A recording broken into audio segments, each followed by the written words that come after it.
Está começando mais um Entre Chaves, o seu podcast de desenvolvimento de software. E hoje iremos falar sobre um assunto bem legal, Node.js. E aí, Champagne? Tá aqui, como sempre, comigo. Como é que você tá? Vamos falar desse assunto legal?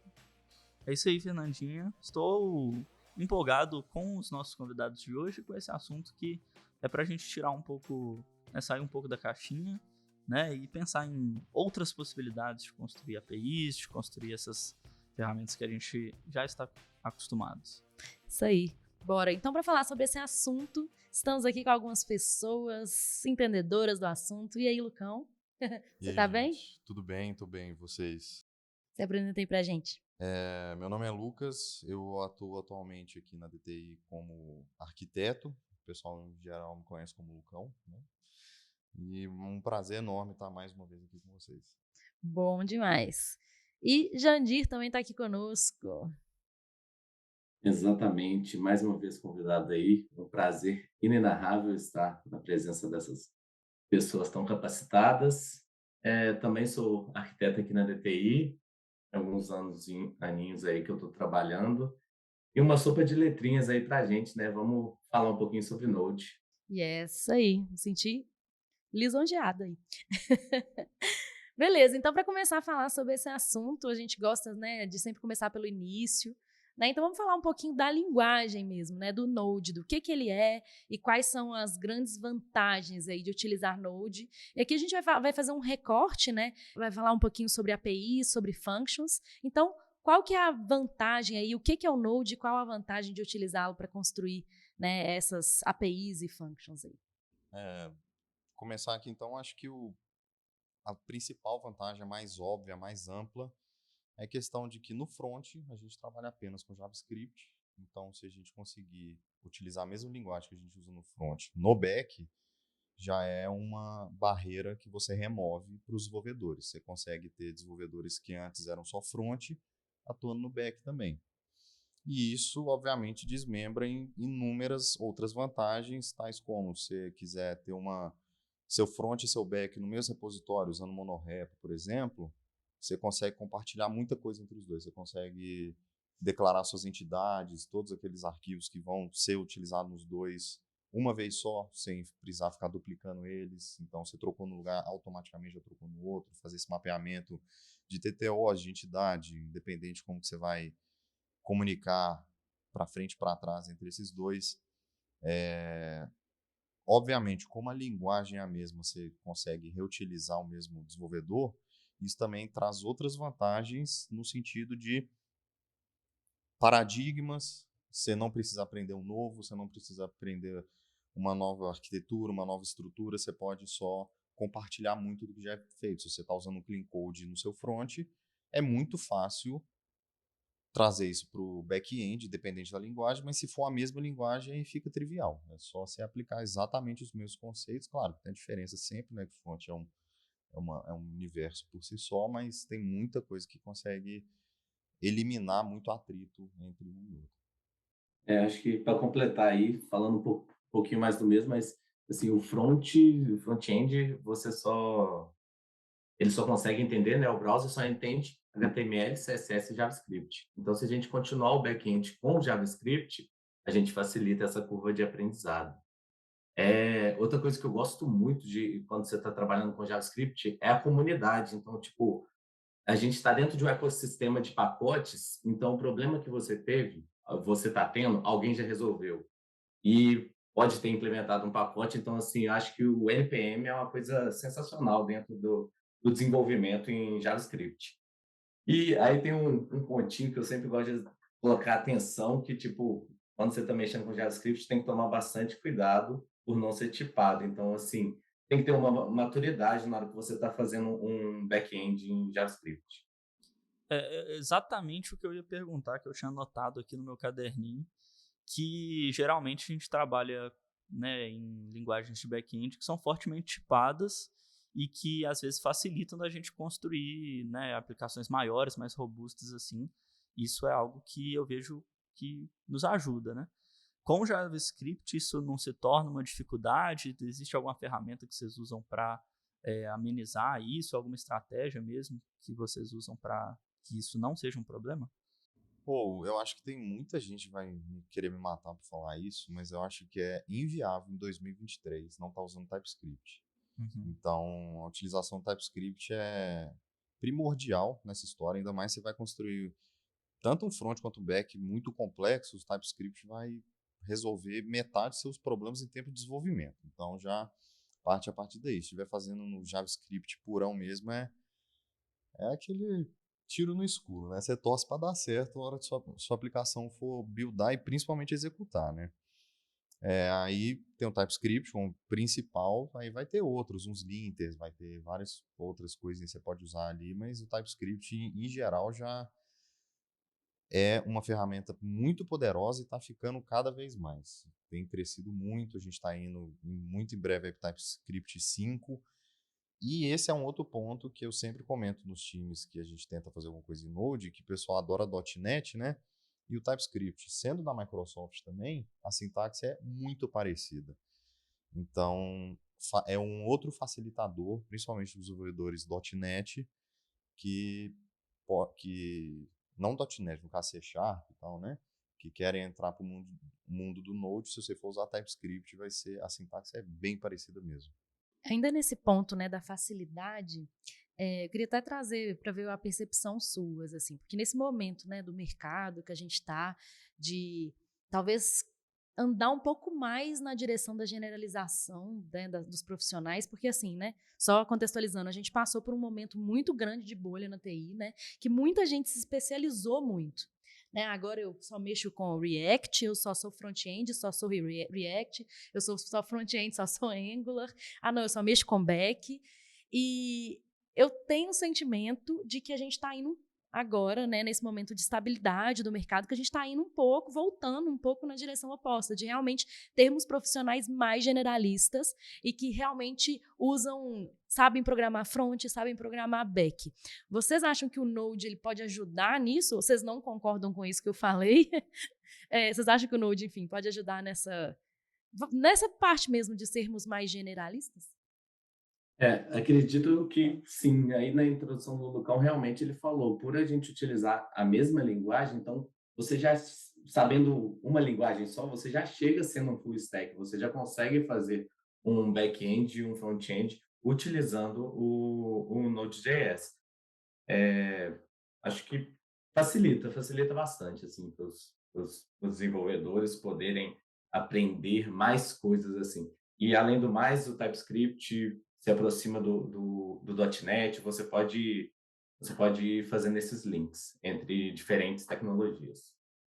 Eu concordo totalmente e ainda lembro de um exemplo em algum artigo que eu vi que mesmo você não sabendo, se você desenvolve front, principalmente nesses meta frameworks como frameworks, né, React, Angular e os meta como Next.js, etc., você está desenvolvendo em Node sem saber, porque esses frameworks rodam no Node e o exemplo que eu mencionei é que o cara estava falando que na empresa dele lá ele tinha levado o Next para o pessoal refazer um site, uma aplicação lá.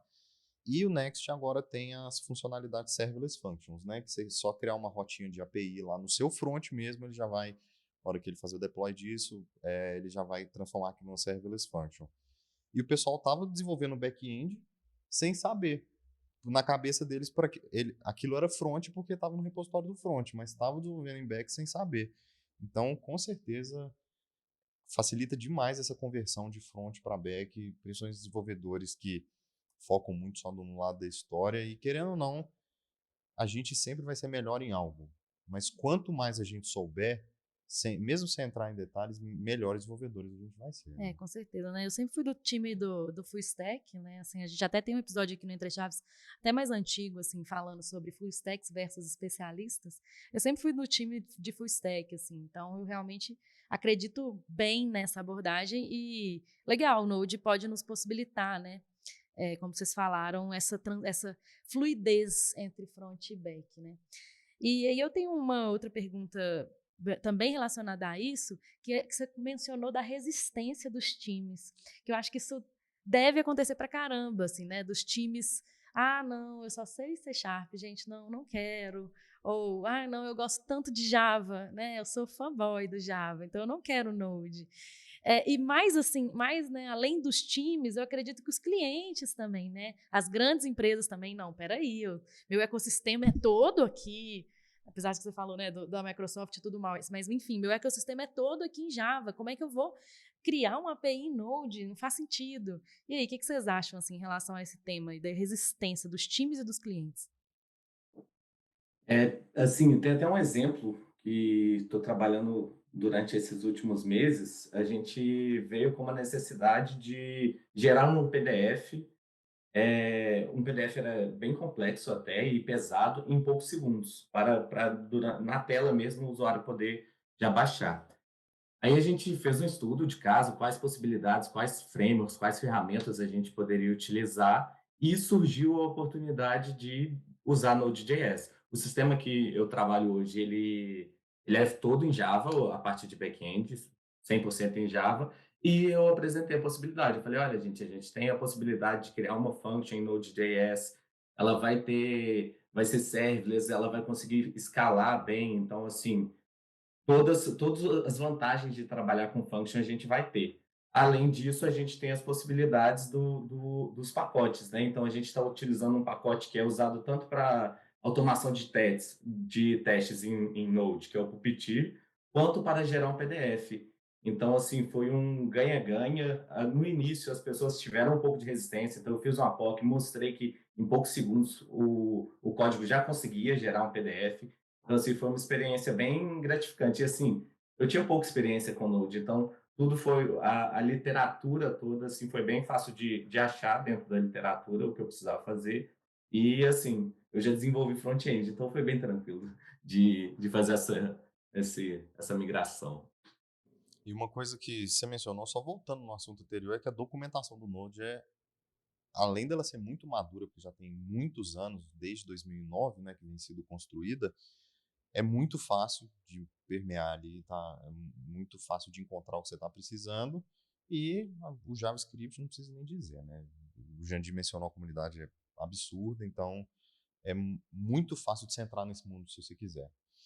Mas agora, voltando à sua pergunta, Fernandinho, sobre essa questão, o Jandir deu um excelente exemplo. E o que eu costumo mencionar nas poucas vezes que eu tive a oportunidade aqui na DTI de trabalhar com o Node, com o pessoal, é que, gente, é muito rápido. Você consegue literalmente levantar uma API que vai. Obviamente, uma API simples, né? A gente não está falando nada que vai. Vou fazer uma POC. Um arquivo Node, você cria lá a sua instância, você faz uma rota, você conecta no banco, acabou. Um arquivinho, não consome memória quase nenhuma. Eu já tive todo um Kubernetes orquestrado rodando local na máquina com 8 containers rodando Node sem fazer diferença na performance da minha máquina. Tenta fazer isso com outras linguagens. 8 containers de APIs completas. Estou falando API simples, não. Rodando a máquina, ver o que vai acontecer. Dependendo, a gente trabalha no nosso projeto, um container só já derruba máquina de muita gente. Então, é muito leve, muito rápido. O tempo de transpilação, né, do TypeScript, a hora que você vai gerar um bundle para você fazer o deploy e tal, é ridiculamente rápido. Muitas vezes você nem percebe. A recompilação em tempo de desenvolvimento também é literalmente milissegundos. Você está lá desenvolvendo, você alterou, ele já pegou aquela alteração, já recompilou, já está disponível de novo em menos de um segundo. Então, são coisas que facilitam muito tempo de desenvolvimento, tempo de deploy, custo de deploy, esse tipo de coisa. É fantástico, assim. E só retomando um assunto que você estava falando, né? A comunidade do JavaScript é realmente muito grande, né? E aí eu fiquei com essa dúvida se para a aplicação, né, do Node, assim, para a gente construir back-end, para a gente eu queria saber se a comunidade também é tão grande quanto, né, se a comunidade é tão grande quanto a do front-end, né? Se a gente tem também o mesmo número de bibliotecas para apoiar, de documentação mesmo, que você já comentou, se também a gente ainda tem essa vantagem da comunidade quando se fala de construir back-end. Eu acho que é a mesma coisa, porque o front está migrando para o back, no sentido de server-side rendering, né? A gente tem Next e outros gigantes aí que estão trazendo de volta, revertendo o processo que aconteceu no início dos anos 2000, né? Que era levar ali para tirar do servidor, colocar no cliente, e agora está meio que voltando. Questão de SEO e 1 milhão de outras coisas, né? Então, pelo fato de muitos frameworks e meta-frameworks serem em Node, meio que puxou a comunidade Node para esse ecossistema também. Então, é meio que difícil falar muito hoje em dia em front-end sem falar muito em Node.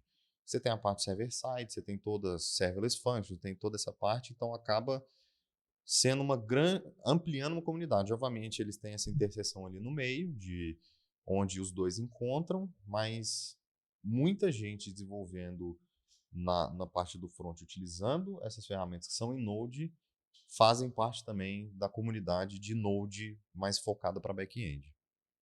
Legal. Complementando aí, realmente ainda, tipo, na parte de back-end, a gente ainda tem as grandes tecnologias mesmo sendo usadas, Java, .NET, Python, que são as mais utilizadas assim.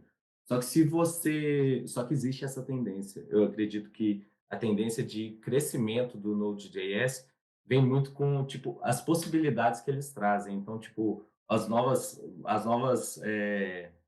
como posso falar, ferramentas talvez para API, tipo utilizar o GraphQL, usar o gRPC.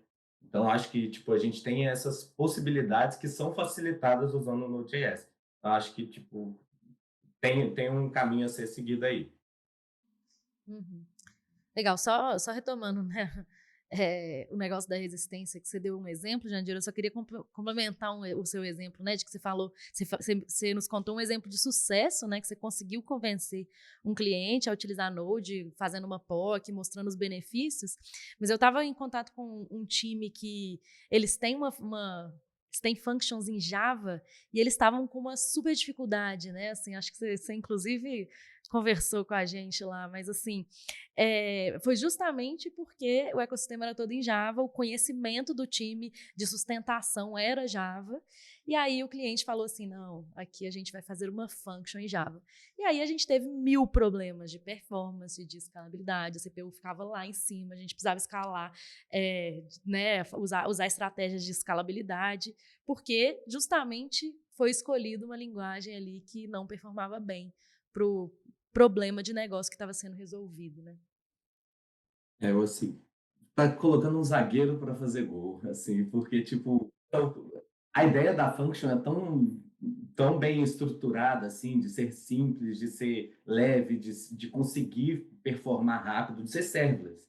Então, tipo, você vai pagar pelo consumo. E assim, o consumo do Java é muito alto. Ele tem os seus benefícios ali, mas tipo, para uma function, ele tem o consumo muito alto.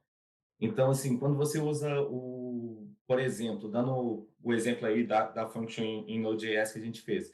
Se fosse para ser uma API, tem toda a estrutura de trigger das functions. Então, você vai ter um HTTP trigger que vai bater de frente com o framework Express que a gente usa para fazer API em Node.js. Então, acho que os middlers, então, tipo, as functions já tem toda a camada de level de autorização, o API Management da Azure também, ele já te dá a maioria das coisas que você precisa dentro do middleware na API de Node.js, né? Então, acho que tipo, você ganha muitas vantagens podendo utilizar essas tecnologias. Sim, total. E sobre essa questão de existência, uma coisa que já também deu errado, não falou sobre o que deu certo, né? É que o pessoal tem uma concepção de que Node não escala. E vamos só recapitulando que Node saiu, acho que se tornou público em 2009, posso estar errado, mas então a gente já tem pelo menos 13 para 14 anos aí de Node, está na versão, o LTS dele hoje é 18, e às vezes essa concepção que tinha era lá da versão 6, versão 8, lá de anos atrás. Node vamos falando de API, sem ser serverless, né? Então pensando em uma coisa mais estruturada, um pouco mais completa. Node para operações de I/O, né? Você fazer um CRUD, para você fazer aquele processamento só de pegar alguma coisa e jogar para o banco, etc., é violento. Ele faz isso assim com as 5 mãos que ele tem amarrado atrás das costas. A gente fez um projeto há 2 anos atrás aqui na DTI que foi em Node, APIs em Node. A gente fez um teste de carga porque essa API ia servir cerca de 10 mil usuários simultâneos mandando, ia ser tipo um event streaming que ela ia processar. Então a gente fez o teste de carga para avaliar como que ia ser. E o gargalo da aplicação foi conexão com o banco.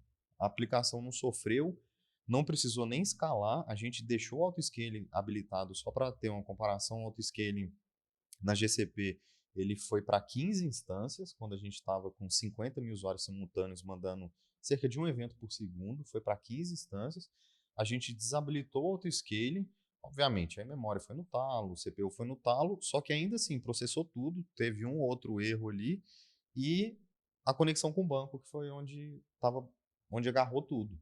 O container do banco caiu, aí derrubou o resto tudo, né? Mas então, eventos de I/O, processamento de I/O, o Node é maravilhoso. O que precisa de processamento de CPU, aí realmente o Node já dá uma sofrida, só que da mesma coisa, a gente vem evoluindo o Node há vários anos aí, e worker threads e outros tipos de paralelização estão crescendo muito, que estão resolvendo esse problema assim tranquilamente também. Não, e é justamente o assunto que eu ia trazer aqui, né, sobre a escolha da linguagem. A gente falou de ser generalista, né, de abrir a mente para a possibilidade de usar novas linguagens. E eu ia perguntar das vantagens de usar Node, quando usar Node, mas vocês já falaram muita coisa sobre o porquê, né, quando escolher o Node. Eu acho que a minha pergunta então vai ser, na verdade, quando não usar o Node, né? Porque a gente sabe que, não sei, o que eu imagino assim, né? A gente tem, às vezes, as próprias APIs que você falou, às vezes com contextos muito complexos, ou contextos de negócio, de domínio muito grandes, ou que vão, não sei, fazer funções muito diferentes na mesma API ali. Isso pode ser um problema para o Node. Em que ocasiões vocês não recomendariam o uso do Node? Nunca. Todas as situações eu recomendo que elas, pelo visto aqui, né? Não sei, vai lá.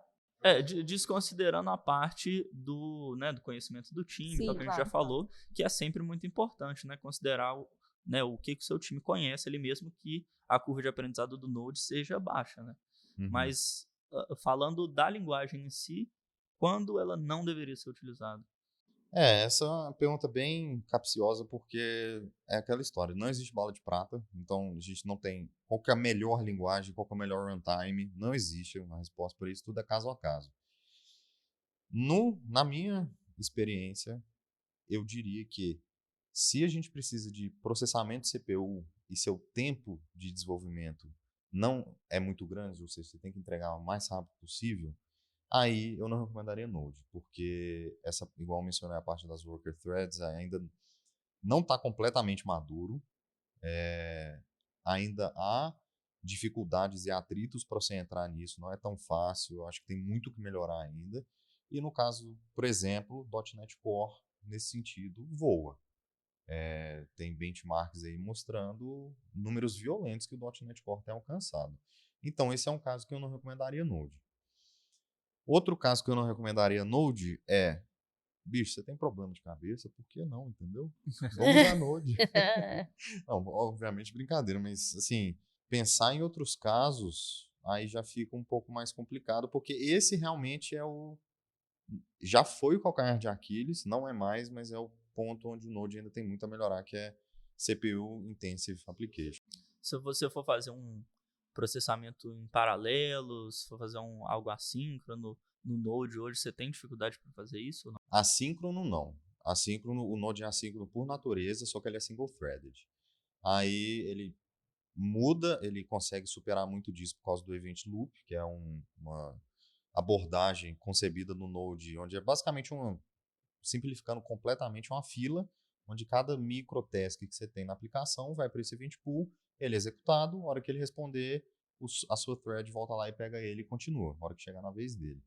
O problema é exatamente quando é CPU intensive. Você precisa de, sei lá, fazer uma análise de 1 milhão de parâmetros ao mesmo tempo. Esse tipo de aplicação que não requer tanto ações de input-output, mas preciso de muitas preferencialmente até threads de CPU e etc. Aí você consegue, é o que eu mencionei das worker threads, você consegue paralelizar as threads de CPU usando as worker threads, mas acho que tem muito a ser amadurecido nisso aí. Eu acho que existe uma mística aí, né, que a gente fala que tipo, a arquitetura do Node é single thread, só que existe todo um arcabouço por trás que consegue resolver esses problemas. Assim, esse problema de processamento em tempo real, que você, assíncrono, né, como você falou, Chams, que você pode não utilizar o Node, aí é porque você vai precisar usar C++, C, porque realmente ele tem uma performance junto com as outras tecnologias. Mas se realmente é uma requisição muito forte de ser real-time, então aí você vai precisar utilizar as coisas mais baixo nível mesmo e chegar nisso. Mas outra coisa também, já que a gente está dando exemplos aí aonde não usar, uma aplicação desktop, eu acho que se não for web não faz muito sentido não, né? Mas aí entra Electron e outros também, né? Que é JavaScript, eu acho que é Node também, não tenho certeza, mas Spotify, Visual Studio Code é em Electron, então são Ainda bons pontos existe. também. E vocês já tiveram algum momento, alguma experiência? Pode não ter tido, tá? Mas vou perguntar assim mesmo. Alguma experiência que vocês viram algum código, alguma aplicação do Node na prática mesmo, né? Que vocês falaram assim, essa escolha de linguagem foi ruim. Ou o contrário mesmo, ou que vocês viram uma linguagem e falaram assim, se isso aqui fosse em Node, ia ser melhor. Ou falar que eu vi assim, na minha cara, eu nunca vi não, mas eu já vi serviços que eu utilizei que tinham uma exceção sem o cat lá, que chegou na API e que deu para ver que era um C Sharp, que era alguma outra coisa, que eu falei, cara, precisava disso tudo mesmo para fazer só uma besteirinha aqui, precisava de toda essa, no caso era o .NET Framework, que deu para ver lá nos nomes da stack, e, ó, precisava disso tudo, porque .NET Framework aí também, você precisa de um mundaréu de coisa para você conseguir colocar uma APIzinha no ar, né? Então, foi a única experiência que eu tive nesse sentido. Acho que talvez uma experiência, mas não seria tanto assim, não ficou ruim de usar o Node, mas foi a partir de acesso múltiplo de bancos, a gente teve, nessa experiência que eu estava contando, a gente teve uma dificuldade inicial, que seria bem fácil, bem resolvida bem facilmente, por exemplo, com um Entity Framework e tudo. Aí precisou de um estudo de melhorar a performance das queries e tudo, só que a gente conseguiu resolver. Então, não diria que foi um problema estar em Node, não. Tipo, acho que o código precisou estar mais bem estruturado por ser em Node. Acho que talvez isso, você precisa ter, como pode tudo, você precisa ter uma disciplina maior, usar muito bem o Clean Code. Acho que mais por isso. Então, tipo, tomar cuidado com o seu código. Você precisa tomar mais cuidado do que se você tiver em outra tecnologia. Mas uma experiência ruim, não. E você tocou no ponto que seria minha última pergunta aqui, ou talvez minha última crítica, meu touché aqui para pegar o Node na curva, que é justamente isso, porque mesmo com o TypeScript, eu acho que ainda, igual o John falou, é necessário tomar muito cuidado com o Clean Code para você ter um código ali bem estruturado, né? E assim, e a minha pergunta seria justamente essa: será que às vezes justificar a escolha de uma linguagem como C Sharp aí, ou como um Java, por causa disso, né, para facilitar a escrita do código, para a gente fazer um código mais bem escrito e tender a gerar menos problemas? Será que é mais fácil da gente ter problemas de um código bem escrito em Node, por exemplo? E aí, só complementando essa pergunta, que eu acho que é importante também, né, voltando sempre, eu sempre trago aqui coisas, né, do mercado e como que estamos, né, que realmente, assim, até então, a gente tinha muita gente júnior sendo alavancada muito rápido, né, sêniores que viram sêniores muito rapidamente, então pessoas que às vezes não têm muita maturidade, que compõem um time, né, de entrega de valor, né, então, e aí?